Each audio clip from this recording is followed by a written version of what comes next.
بسم اللہ الرحمن الرحیم۔ ہارون رشید عرض کر رہا ہوں، السلام علیکم ورحمۃ اللہ وبرکاتہ۔ کیا عمران خان فیض حمید سے مل کے، جنرل فیض حمید سے مل کے، یا جنرل فیض حمید عمران خان سے مل کے کسی بغاوت کی منصوبہ بندی کر رہے تھے؟ ایک موضوع ہے۔ شیر افضل مروت کی واپسی ہے، اور یہ کہ قاضی فائز عیسیٰ صاحب، چیف جسٹس صاحب کا مستقبل کیا ہے پاسبلی۔ نواز شریف صاحب نے جو پریس کانفرنس کی اس میں اخبار نویسوں کو کیوں نہیں بلایا؟ یہ جی تاریخ کی ہے جی واحد پریس کانفرنس ہے، اس میں اخبار نویس مدعو ہی نہیں کیے گئے۔ اور بھی موضوعات ہیں۔ خیر، عطا اللہ تارڑ صاحب نے فرمایا، ارشاد فرمایا کہ جنرل فیض سے شروع ہونے والے احتساب کا دائرہ بڑھتا جائے گا، چاہے کوئی ثاقب ہو یا نثار۔ کہا کہ عمران خان سازش کے سرغنہ تھے، جن کی سہولت کاری جنرل فیض اور ان کے ساتھی کر رہے تھے۔ اس سازش میں جنرل فیض اور دوسرے افسروں کے علاوہ دوسرے اداروں کے لوگ بھی شریک تھے۔ عدم اعتماد کے دوران ان کا رابطہ تھا اور عدم اعتماد کے بعد بھی رہا۔ بات یہ ہے، یہ تو واضح ہو گیا کہ ایک اور 9 مئی تخلیق کرنے کی کوشش کی جا رہی ہے۔ مسئلہ یہ ہے کہ پارٹی توڑ ہی دی نا، سارے لیڈروں کو بھگا لے گئے جن کو بھگایا جا سکتا تھا، جن کو بلیک میل کیا جا سکتا تھا۔ علیم خان چلے گئے اور جہانگیر ترین چلے گئے۔ کیا انہیں کہتے ہیں وہ کون سی وہ ہیں مشینیں ہیں پیسوں والی، اگلنے والی، اور سب کچھ کر کوئی کسر چھوڑی کسی لیڈر کے خلاف۔ ایسی کوئی کریکٹر اسیسینیشن کمپین اور ایسے حربے اور ریاست کا اتنا بے دریغ استعمال کبھی نہیں ہوا۔ لوگ جیلوں میں ضرور جاتے تھے اور بڑی طویل جیلیں کاٹتے تھے۔ یہ تو جنیجو کے دور میں ہوا کہ بھائی جیلوں کا قصہ ختم ہوا، اور وہ بلکہ بے نظیر کے آنے کے بعد ہی ختم ہو گیا تھا۔ اور اس سے پہلے خیر جنیجو تو اس سے پہلے تھے، اور شاہی قلعہ بھی انہوں نے بند کر دیا تھا، ورنہ شاہی قلعے کے تہہ خانے میں لوگ رکھے جاتے تھے۔ مگر اس کا فائدہ کیا ہے؟ ایک عام آدمی کرتا ہے، اس کو فائدہ ہوتا ہے نا۔ اگر نتیجہ ہی نہیں نکل رہا، کہیں کوئی پتنگ اڑتی ہے اور اس کو دیکھیں کوئی غبارہ اڑ رہا ہے، اس پہ عمران خان کا نام لکھا ہوا ہے یا پی ٹی آئی کا جھنڈا ہے۔ کہیں کوئی وہ یہ جو ٹیلی فون کمپنیوں کے بڑے بڑے کھمبے ہوتے ہیں، ان پہ کوئی چڑھ جاتا ہے اور وہاں جھنڈا لہرا دیتا ہے، کسی بجلی کے کھمبے پہ لہرا دیتا ہے، کسی درخت کی چوٹی پہ لہرا دیتا ہے، کسی پہاڑ پہ۔ وہ تھر کر ریگستان میں بھارتی سرحد پہ اونٹوں کا ایک جلوس نکالا جاتا ہے، شاعر اس کے لیے نغمے لکھتے ہیں، اور نغمہ وہ گانے والے اس کے لیے گیت گاتے ہیں، کسی ڈرائنگ روم میں کوئی خاتون بیٹھی اس کی پینٹنگ بنا رہی ہے۔ تو یہ سب کچھ کیا بتاتا ہے؟ یہ ساری کوششیں ناکام رہیں۔ وہ دستخط کر دیتا ہے قمیض پہ، وہ قمیض جو ہے وہ لوگ خریدنے کے لیے تیار ہیں، 5 لاکھ روپے میں، 10 لاکھ، بعض لوگ تو کہتے ہیں کروڑوں میں۔ سیاست کے، صحافت کے اور کاروباری دنیا کے بہترین دماغ عمران خان کے خلاف مہم میں شریک ہوئے۔ کوئی مثال ہی نہیں ہے تاریخ میں۔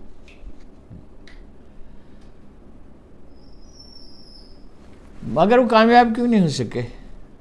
اس کی 2-3 وجوہات ہیں۔ ایک وجہ تو یہ ہے کہ عمران خان صاحب نے اس بہادری کا خان نے مظاہرہ کیا جس کی کوئی مثال ہماری تاریخ میں نہیں ہے، پاکستان کی تاریخ میں۔ مطلب قدیم تاریخ میں تو ہوں گی، بہت مثالیں ہوں گی، شاید اس سے بہتر مثالیں بھی ہوں۔ پاکستانی کسی لیڈر تو بھاگ جاتے تھے، نواز شریف صاحب بھاگ گئے تھے، زرداری صاحب نے جنرل کیانی کو دھمکی دی اور بھاگ گئے۔ دوسری وجہ ان کے حریف تھے، کرپٹ اور ناکارہ، بیکار، 6 ارب روپے خرچ کر دیے اندازاً. اس سے کچھ کم ہو سکتے ہیں، زیادہ بھی ہو سکتے ہیں. محترمہ وزیر اعلیٰ نے سوشل میڈیا پہ اپنی پبلسٹی کے لیے اور ضروری منصوبوں میں سے پیسے نکال کے وہ بجلی کا کہہ رہے تھے 14 روپے یونٹ کم کر دیں گے، اور کہہ یہ رہے تھے کہ جی 300 یونٹ تک 200 یونٹ تک فری کر دیں گے. کرپٹ اور ناکارہ. مہنگائی 3 گنا ہو گئی. ثابت ہوا کہ شہباز شریف صاحب مینیجر ہیں، لیڈر نہیں ہیں. چیف آف آرمی اسٹاف کو سلوٹ کرتے ہیں. چیف آف آرمی اسٹاف تو نہیں چاہتے ہوں گے، وہ تو چاہتے ہوں گے ان کا وزیر اعظم ایک آدمی کو، میں فرض کیجئے میری ایک کمپنی ہے اس کا مینیجر مقرر کرتا ہوں، تو میں یہ تو نہیں چاہتا کہ لوگوں کے سامنے مجھے سلوٹ مارے. میں تو یہ چاہوں گا وہ کام کرے. ٹھیک ہے. اور ہر وقت ان کی تعریفیں کرتے رہتے ہیں. انہیں معلوم ہی نہیں کہ لیڈر یہ نہیں ہوتا. لیڈر کی ایک شخصیت اور وقار ہوتا ہے، اس کا کیریکٹر ہوتا ہے، اس کے لیے کچھ علم چاہیے ہوتا ہے، اور اس کے کرزما ہوتا ہے، اور اس میں ایک سینس آف ڈائریکشن ہوتی ہے. ان 4 چیزوں میں ایک بھی نہیں ہے شہباز شریف صاحب میں. The worst choice possible. جب وہ ناکام ہو چکے تھے، ثابت ہو گیا تھا 1.5 سال میں ناکام ہو چکے تھے، تو دوبارہ اسے بنانے کی کیا ضرورت تھی. رانا ثناء اللہ نے اور خواجہ سعد رفیق نے بہت اچھا مشورہ دیا تھا نواز شریف صاحب کو کہ اپنی شکست تسلیم کر لیں. عمران خان صاحب 5 سال حکومت کرتے، اگر وہ اعلان کر دیتے نواز شریف صاحب کیا مار گئے، اسی وقت اعلان کر دیتے. یعنی جب رزلٹ آ گیا، انہیں پتہ چلا ہے وہ خود ہار گئے ہیں، ان کی صاحبزادی مہر اشرف سے ہار گئے. مہر اشرف کو کون جانتا تھا؟ ہم تو اب بھی نہیں جانتے. شاید نام ہی میں غلط لے رہا ہوں. پرویز خٹک کس سے آ رہے ہیں مجھے تو معلوم نہیں اس کا نام. جب آپ مہم کے بغیر، الیکشن کمپین کے بغیر گمنام کارکنوں سے بڑے بڑے لیڈر ہار گئے. ڈاکٹر یاسمین رشید تو جیل میں پڑی تھیں، اور نواز شریف صاحب 3 دفعہ وزیر اعظم رہے تھے، اور انہوں نے ہزاروں لوگوں کو نوکریاں دی تھی. وہ ہار گئے. تو اس کا مطلب کیا ہے؟ پھر یہ ہے کہ لوگ جو ہیں نا، وہ ایک نیم قبائلی معاشرہ ہے. مہنگائی ہوئی، بجلی کی قیمتیں اتنی بڑھی کہ مکانوں کے کرایوں سے بڑھ گئی. کہا کہ مکان کا کرایہ تو ہے 10,000 روپے، 7,000، 8,000 روپے. چھوٹے چھوٹے گھر ہیں، ایک کمرے کے بعد جگہ پہ، اور بجلی کا بل ہے 20,000 روپے. پھر بجلی گھروں کا معاملہ جو ہے وہ آشکار ہو گیا بالکل کہ یہ اس میں تو بڑی گڑبڑ ہے. 23,000 کی ضرورت ہے، 45,000 اپنا وہ کی ادائیگی کی جاتی ہے. یہ ظاہر ہے اتنا بڑا فراڈ، ایسی نوسر بازی تو کبھی سنی نہ دیکھی. یہ تو بنارسی ٹھگ بھی نہیں کر سکتے تھے ایسا. تو اب وہ اس ساری صورتحال میں عمران خان پاپولر کیسے ہو سکتے تھے؟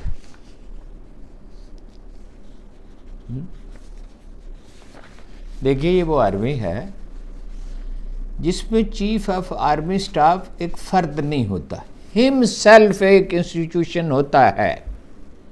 کیا فیض حمید اپنی عمر بھر کے تجربے کے ساتھ اور یہ اپنا ISI کا سربراہ رہنے کے بعد اتنے ہی کم فہم تھے کہ وہ یہ سمجھتے کہ وہ بغاوت کر سکتے ہیں؟ کیا اپنے 28 سالہ تجربے کے ساتھ عمران خان یہ سمجھتے تھے کہ وہ فوج میں بغاوت ہو سکتی ہے؟ میں جنرل کینی صاحب سے ملنے کے لیے گیا، ان کے ریٹائرمنٹ سے ایک ہفتہ پہلے انہوں نے یاد فرمایا. تو انہوں نے مجھ سے کہا کون بن رہا ہے چیف؟ میں نے کہا سر آپ مجھ سے پوچھ رہے ہیں، آپ کو پتہ ہونا چاہیے. خیر وہ ایک لمبی بات ہے، پھر کبھی آپ کو سناؤں گا.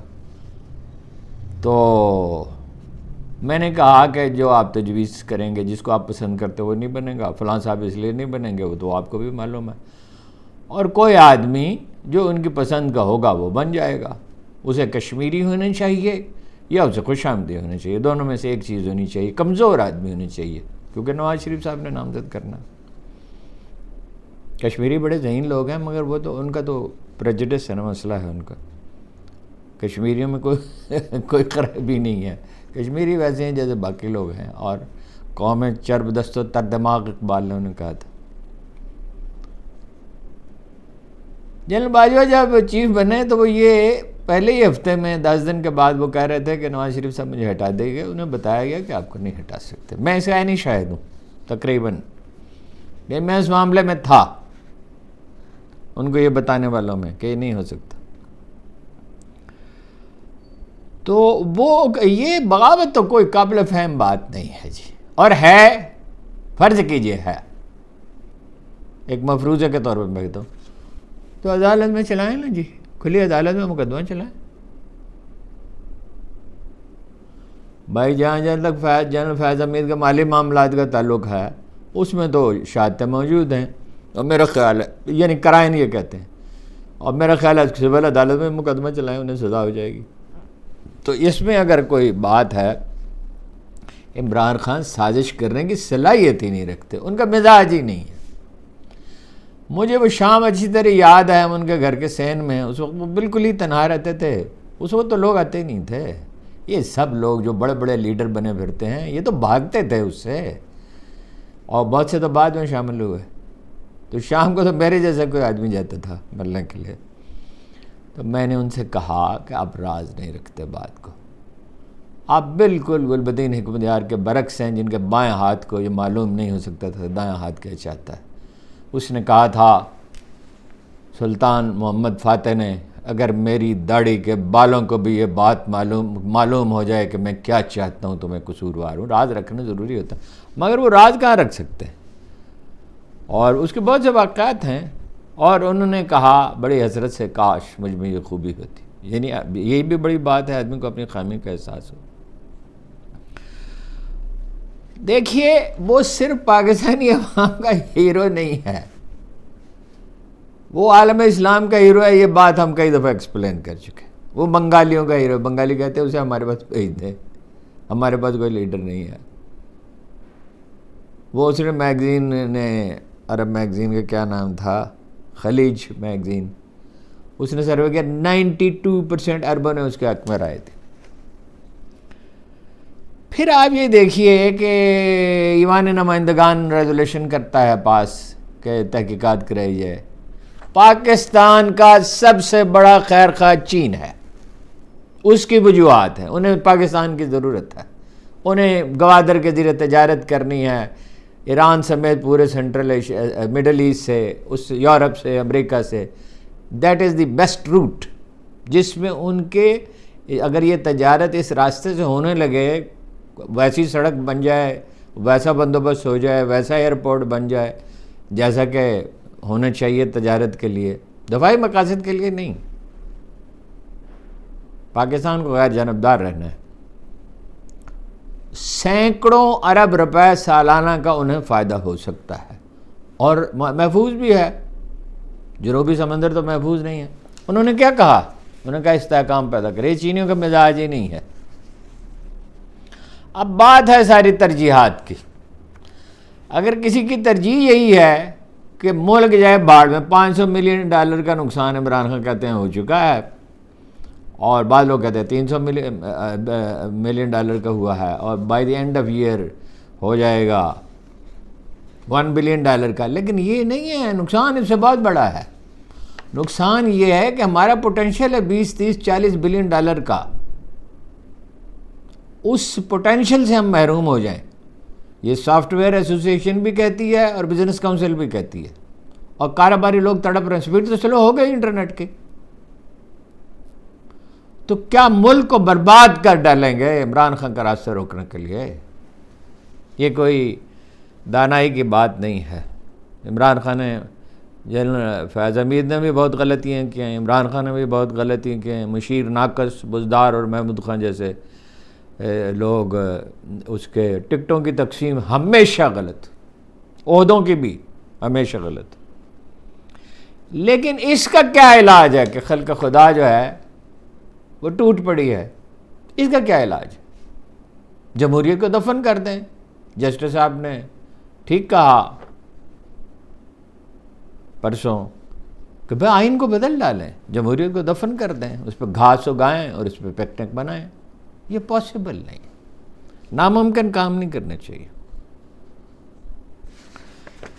عمران خان صاحب نے کیا کہا ظاہر آپ اس کے لیے بےتاب ہوں گے، ویسے آپ سن تو چکے ہوں گے، لیکن وہ میں آپ سے عرض کر ہی دوں اس لیے کہ وہ ظاہر ہے۔ سب سے جو بات اہم انہوں نے کہی میرے خیال میں جو اہم ہے وہ یہ ہے کہ انہوں نے کہا زلفی بخاری کو کہیں، کیونکہ وہ تو لندن کا شہری ہے، برطانیہ کا شہری، وہاں آنا جانا وہیں اس کا کاروبار ہے، آکسفورڈ کا کاغذات تیار کریں، آکسفورڈ یونیورسٹی کا الیکشن لڑنے کے لیے تیار ہوں۔ اب ظاہر ہے مظلوم ایک تو وہ آکسفورڈ میں رہا ہے، ایک یہ ہے کہ برطانیہ میں اس کی وسیع فالوئنگ ہے جیسے پاکستان میں ہے، مطلب اتنی تو نہیں مگر ظاہر ہے کہ وہ بڑا اہم ہے، کرکٹ پلینگ ورلڈ میں جہاں کہیں کوئی بھی ملک ہے وہاں وہ اہم ہے۔ اگر وہ جیت گیا، چانسز تو بہت ہیں جیتنے کے، ووٹ تو اسٹوڈنٹس نے دینے ہوتے ہیں اور ٹیچرز نے دینے ہوتے ہیں، حکومت کا تو کوئی تعلق نہیں اس سے، حکومت تو مداخلت نہیں کرتی وہاں یونیورسٹیوں۔ دوسری بات انہوں نے کہی کہ فیض حمید کی گرفتاری سے مجھے کیا ڈر یا خوف ہے، ڈر ہوتا تو میں عدالتی تحقیقات کا مطالبہ کرتا۔ تحقیقات کس نے کرنی ہے؟ سپریم کورٹ نے۔ اور یہ کہا کہ جو وزراء ان کے جو اختلافات وغیرہ ہیں کہ وہ اپنا اس کے پاس جائیں، اینٹی کرپشن کمیٹی کے پاس۔ اہم ترین چیز تو وہ شیر افضل والا معاملہ، اس میں بات کرتا ہوں ابھی۔ اور یہ کہا انہوں نے کہا یہ کہا جاتا کہ فیض حمید کے ساتھ مل کے میں نے سازش کی، سازش تو ہمارے خلاف ہوئی۔ اب وہ سازشیں انہوں نے گنوائیں۔ پہلی سازش یہ کہ جنرل نواز شریف صاحب کے کہنے پہ جنرل باجوہ نے جنرل فیض حمید کو ہٹا دیا، نواز شریف صاحب کے کہنے پہ۔ دوسری یہ کہ جنرل باجوہ نے حسین حقانی کو $35,000 دیے اور ہمارے وہاں لابنگ کی، یعنی انہوں نے براہ راست امریکہ سے رابطہ کر لیا اور اندھیرے میں رکھا، ظاہر ہے۔ اس کے بعد ڈونلڈ لو والا معاملہ آیا، تیسری سازش یہ ہماری حکومت گرا دی گئی۔ پھر یہ کہ چیف جسٹس کو ہم نے تحقیقات کا کہا وہ ڈونلڈ لو والے معاملے میں، لیکن الٹا ہم مظلوموں پہ سائفر کا کیس بنا دیے گا۔ پھر یہ کہا کہ اگر میں نے کوئی آرٹیکل چھپوانا ہو ملک سے باہر تو مجھے ڈپٹی سپرنٹینڈنٹ جیل کی کیا ضرورت پڑ گئی؟ میں میسیج دوں گا اپنے وکیل کو کہ یہ پوائنٹس ہیں اور کوئی آرٹیکل لکھ کے اور بھیج دے گا، اس میں ڈپٹی سپرنٹینڈنٹ کا کیا کام ہے؟ انہوں نے کہا ایک سازش ہمارے خلاف یہ ہوئی 9 مئی کی، سب سے اہم یہ کیس عمران خان کا 1 گھنٹے میں ختم ہو سکتا ہے۔ وہی نقطہ ایک ہی ہے، CCTV فوٹیج، عدالتی تحقیقات۔ چوتھی سازش 8 فروری کی ہوئی، الیکشن میں ہمارا مینڈیٹ چوری کیا گیا، ہم چوری کی تحقیقات کا مطالبہ کر رہے ہیں اور چیف جسٹس صاحب جو ہیں وہ سلطان سکندر کی تعریف کرتے چیف الیکشن کمشنر کی۔ تو جناب اب آ جائیں شیر افضل صاحب پہ۔ بس پہلے قاضی فائز عیسیٰ صاحب کے بارے میں بات کرتے ہیں۔ سلمان اکرم راجہ کے علاوہ تحریک انصاف کے 5 رہنماؤں نے قاضی فائز عیسیٰ کے خلاف درخواستیں دائر کر دی ہیں کہ وہ الیکشن ٹریبونل کیس سے الگ ہو جائیں۔ قاضی صاحب ناکام ہو گئے، یہ بالکل واضح ہے، اور جس راہ پہ وہ چل رہے ہیں اس میں ناکامی کا امکان بڑھتا جائے گا اور ان کی توسیع کا امکان کم ہوتا جائے گا۔ وہ ملک کی سب سے مقبول پارٹی اور سب سے مقبول رہنما کے خلاف ایک واضح اعلانیہ فریق بن گئے۔ انہوں نے بلہ چھینا، انہوں نے اسلام آباد کی یہ سیٹوں کے معاملے میں کیا کیا، انہوں نے الیکشن کی تحقیقات نہیں کی، ان پہ ایسی نکتہ چینی ہوئی ہے۔ کوئی 60 برس پہلے میں نے اخبار پڑھنا شروع کیا تھا اور 56 برس سے میں جرنلزم ہوں، میں نے تو کسی چیف جسٹس کیا کسی سیشن جج پہ ایسی تنقید نہیں ہوتے ہوئے دیکھی۔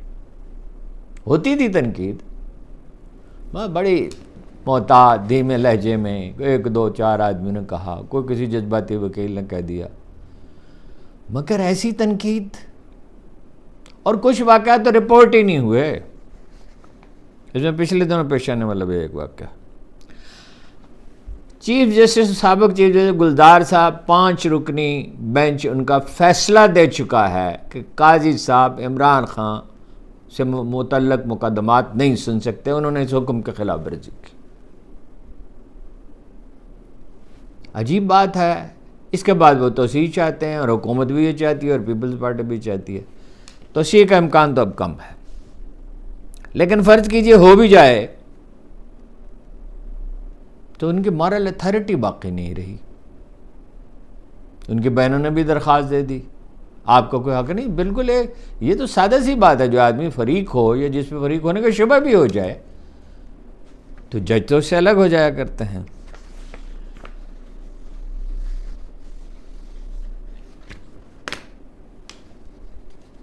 جسٹس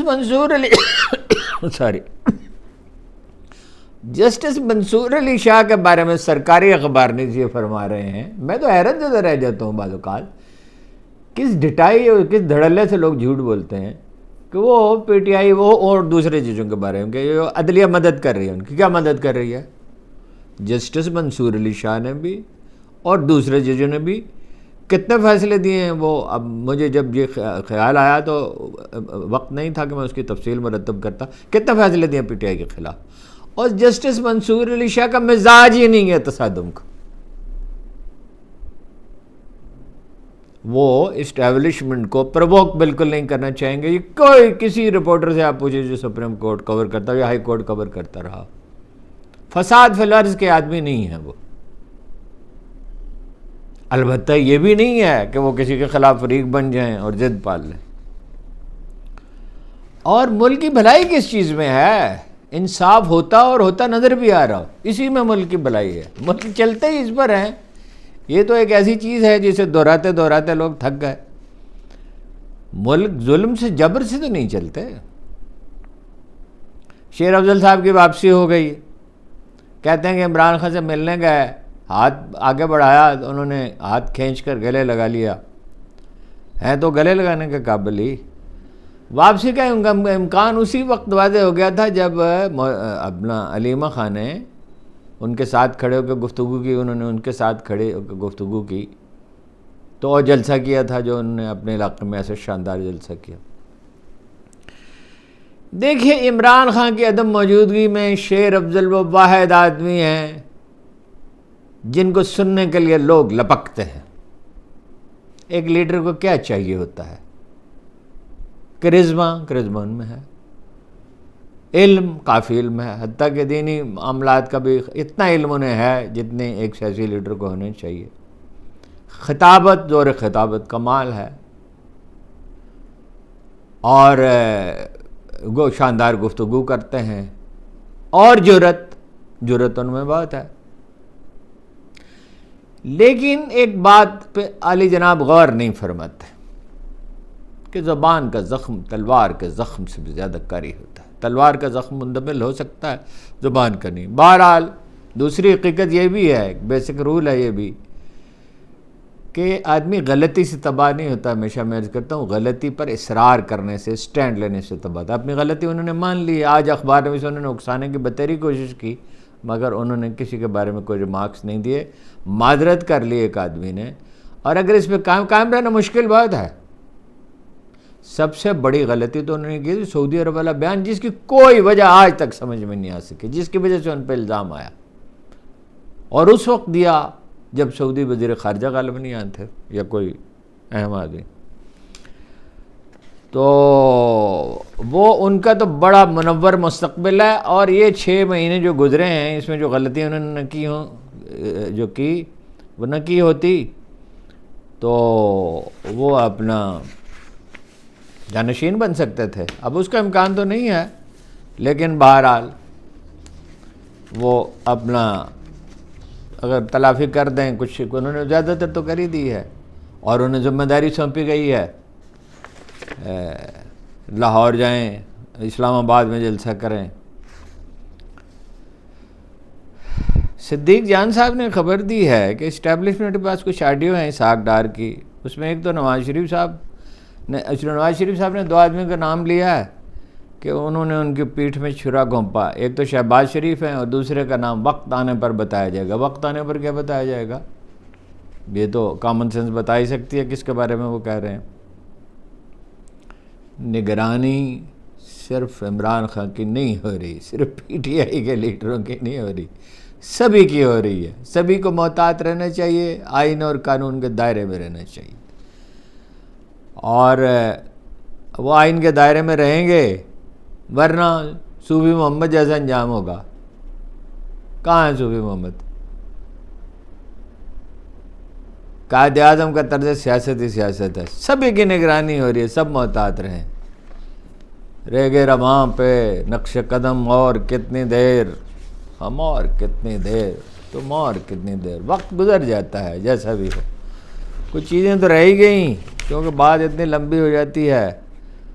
اور وہ مثلاً اس پہ بات کرنی تھی اپنا تفصیل کے ساتھ آئی ٹی پہ. تباہی کا راستہ ہے یہ. اعتدال اور انصاف کا راستہ ہی کامیابی کا راستہ ہوتا ہے. معاشرے کو ایک منیمم کنسنسس درکار ہوتا ہے. آپ کو بہت بہت شکریہ.